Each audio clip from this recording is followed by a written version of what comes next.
Hey, I'm Jason. In this video we're going to take the top case off of an iBook G4 14-inch. This will be good for the 933 MHz to the 1.3 GHz models.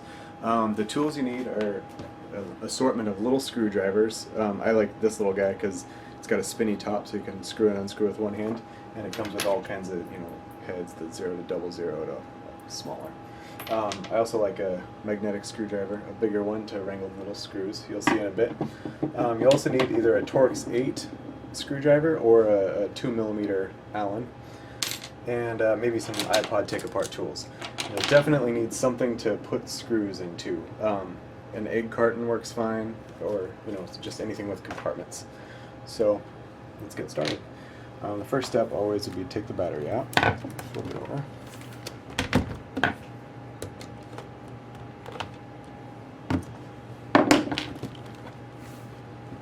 Okay. Now, there's a couple tabs here. You can pull them forward and take the keyboard out this way. If it doesn't come, if it's stuck here, you just get a little screwdriver and turn it gently one way or the other, and a little tab will retract. You can take the keyboard out. Here's your airport card. You can pull back on this little thing here.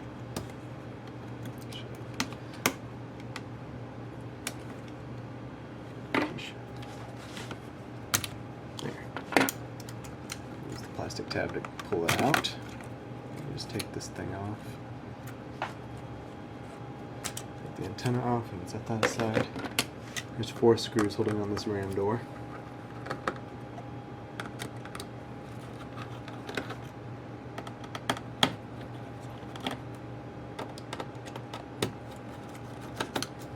Okay. I unthread this antenna. We can set this aside. What's the screw? Okay. Now this keyboard, you don't want to just yank on this cable because it can break. But you can lever it up here.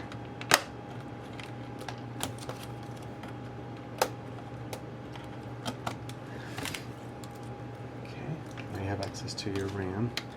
For now I'm going to turn this over and start working on the bottom side to get the bottom case off.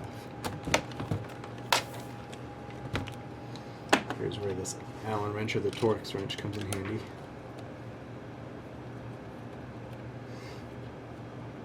Take these out. There's a lot of screws in this computer, but it's not too bad. So take apart and get back together.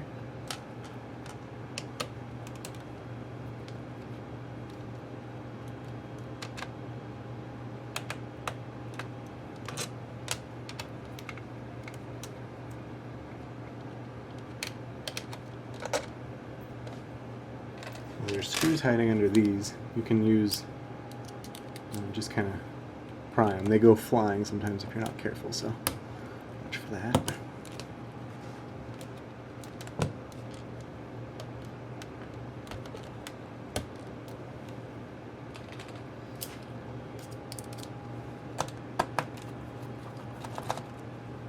Take out the screws.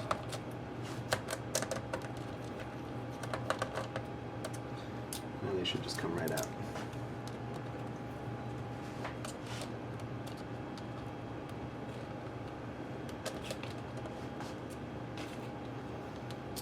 Okay, a couple more screws right here in the battery compartment.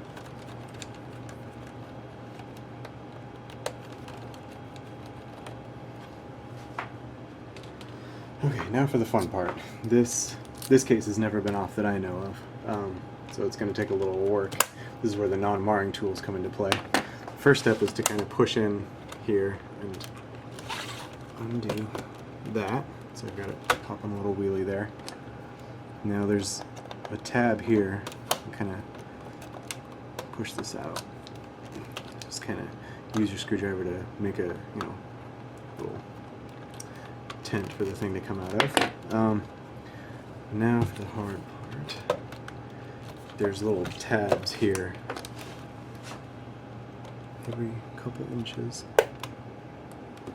If you use a screwdriver, you risk marring the case. If you do it gently, you won't mar it.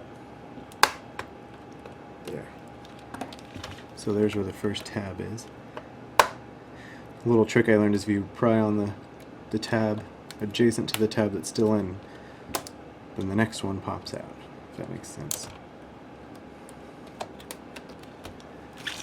Let's get to the corner. Let's keep going.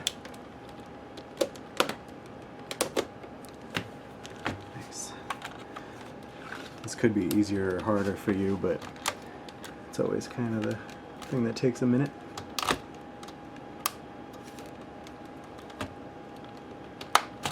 There's a tab there.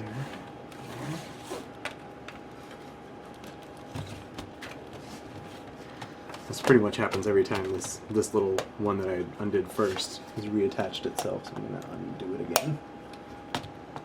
2 steps forward, 1 step back here.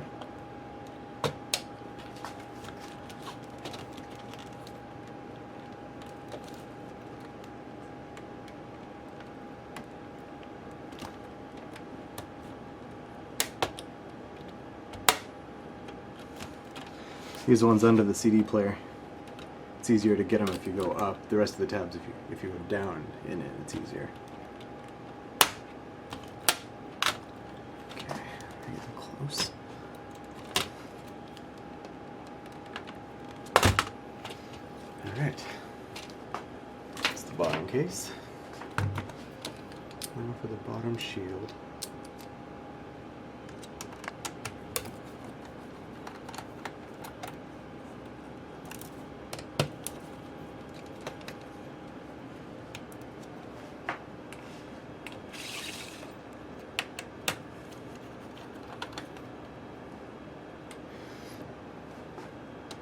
But the little rule of thumb here is as you're taking them off, the ones with numbers next to them, M2, X3, those are ones you're going to remove. And it helps you when you put it back together. Those are the ones that you're going to want to put screws back into. And the last number there, the 3 or the 7, tells you, actually in this model I guess it's only 3 that's marked. So in other models, the 7 will tell you if it's 7mm or just 3mm. We've got a few other ones that are not marked. They're a little longer.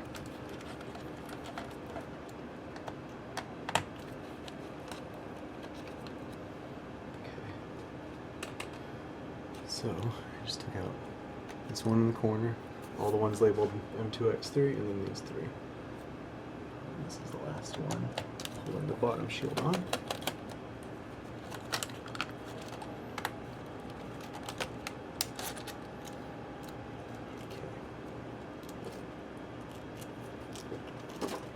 So, getting down to it.